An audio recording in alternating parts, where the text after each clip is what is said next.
ఇన్ని types of headaches ఉన్నాయి. So ఇలాంటి టైంలో ఎలాంటి డాక్టర్స్ని మనం కన్సల్ట్ అవ్వచ్చు? ఆ, తలనొప్పి అనేది వస్తే హ్మ్. ఈ ఫస్ట్ జలుబు చేసిన తర్వాత తలనొప్పి వచ్చింది అనుకోండి, జనరల్గా ఏంటి డాక్టర్ దగ్గరికి వెళ్తారు.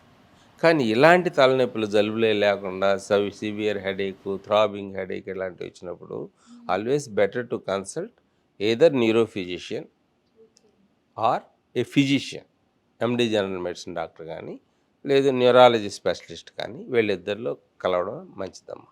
ఎందుకంటే హెడేక్ అంటే ప్రతి ఒక్కరు ఈవెన్ మెడికల్ షాప్స్లో కూడా ఓవర్ ద కౌంటర్ ఏదో ఒక ట్యాబ్లెట్ ఇస్తుంటారు. వేసుకున్నప్పుడు తగ్గితే దాన్ని నెగ్లెక్ట్ చేస్తూ ఉంటారు.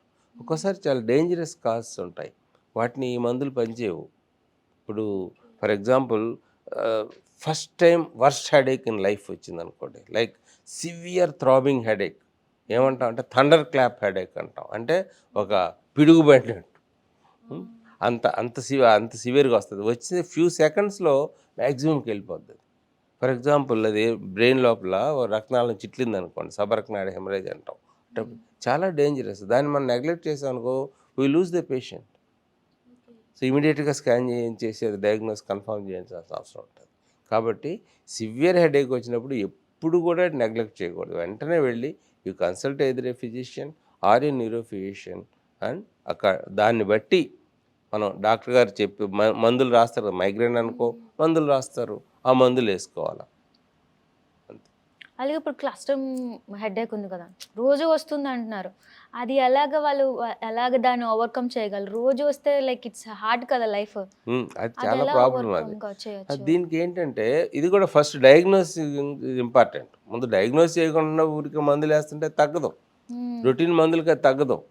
సో దానికి ఏంటి చేయాలి? క్లస్టర్ హెడేక్ అనుకో 100% ఆక్సిజన్ ఒక అరగంట పెడితే తగ్గిపోద్ది. ఓకే. అదేవిధంగా కొన్ని మందులు ఉంటాయి మనం ఇవ్వడానికి, కాల్షియం ఛానల్ బ్లాకర్స్ అటు ఇస్తాం దానికి. సో ఆ డ్రగ్స్ వేసుకుంటుంటే ప్రొఫిలాక్సిస్ అంటాం. సో మైగ్రేన్కి ప్రొఫిలాక్సిస్ ఉంటుంది రాకుండా. సపోజ్ అదే క్లస్టర్ హెడేక్ కూడా ప్రొఫిలాక్సిస్ ఉంటుంది. సో మైగ్రేన్కి ఏం చేస్తామంటే ప్రొఫిలాక్సిస్ అంటే వాటికి సపోజ్ పేషెంట్కి రెండు సార్లు కంటే ఎక్కువ సార్లు వస్తుంది అనుకోండి నెలకి హెడేక్, 3 or more times అంటాం. అన్నిసార్లు వచ్చిందంటే ప్రొఫిలాక్సిస్ పెడతాం, అంటే హెడేక్ రాకుండా ఉండడానికి మందులు పెడతాం. ఆ మందులు ఒక 6 నెలల నుంచి సంవత్సరం దాకా ఇస్తాం. జనరల్గా 6 నెలలు ఇస్తుంటాం. సో వీటిలో డిఫరెంట్ టైప్స్ ఆఫ్ మెడిసిన్స్ అంటే అవి ఇస్తాం. అవి వేస్తుంటే రోజు ప్రివెన్షన్ వస్తాం. సపోజ్ నెలకు ఒకసారి వచ్చింది, కొంతమందికి 2-3 నెలలకు ఒకసారి వస్తుంటుంది. వాళ్ళకి రోజు మందులు వేయడం కరెక్టా? కాదు కదా, అనవసరం.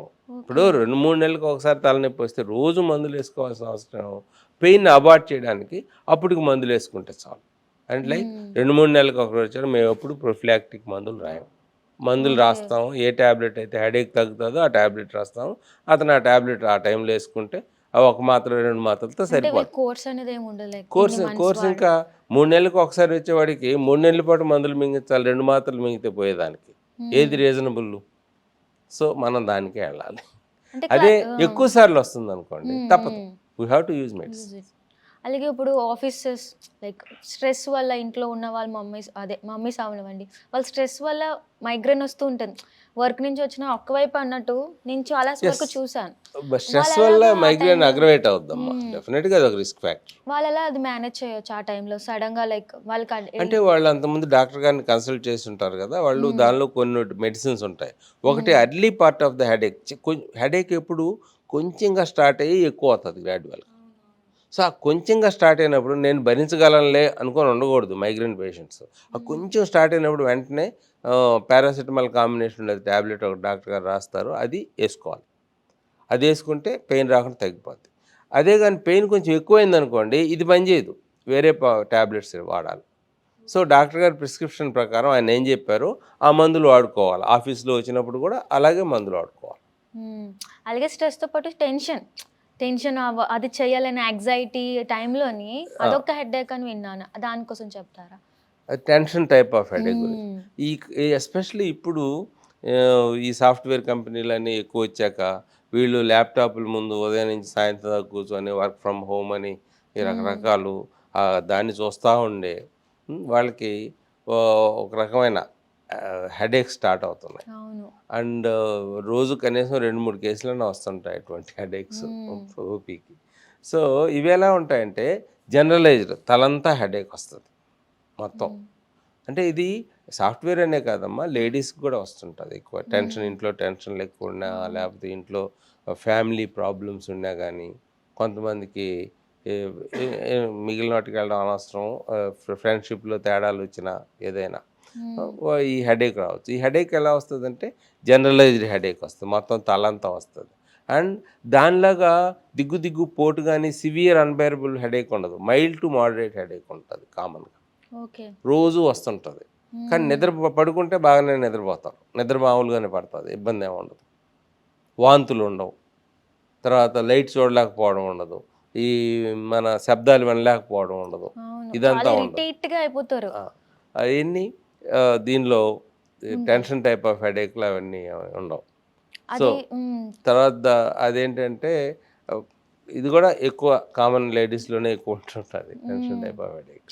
అంటే నేను చూసినంత వరకు లైక్ మా ఫ్రెండ్స్ ఉంటారు కదా, వాళ్ళు చాలా హెడ్ఏక్గా ఫీల్ అయిపోతారు, చిరాగ్గా ఫీల్ అవుతారు. ఆ టైంలో వాళ్ళు హాస్పిటల్స్ కూడా వెళ్ళాలనుకోరు, వెళ్ళి డాక్టర్కి వెళ్ళి కన్సల్ట్ అవుదాం. అలా టైంలో వాళ్ళు ఎలా మేనేజ్ చేయొచ్చు? లైక్ వాళ్ళకి ఏమైనా సజెషన్స్? అసలు ముందు హెడేక్ ఫ్రీక్వెంట్గా వస్తుందంటేనే కానీ, లేకపోతే సివియర్గా ఒకసారి వచ్చినా కానీ డాక్టర్ని కలవాలా. డాక్టర్ చెప్పిన దాన్ని బట్టి వాళ్ళు చేయాలి. అంతేకాని వీళ్ళు ఆఫీసులో హెడేక్ వచ్చింది ఏదో మాత్రం ఇవ్వు మింగేస్తాను అనకూడదు కదా. నేను ఇందాక ఎగ్జాంపుల్ చెప్పాను, థండర్ క్లాప్ హెడేక్స్ అని వస్తాయి, చాలా డేంజరస్ టైప్ ఆఫ్ హెడేక్స్ అవి. అటువంటి వాటిని మనం నెగ్లెక్ట్ చేస్తుంటే ప్రాణం పోతుంది.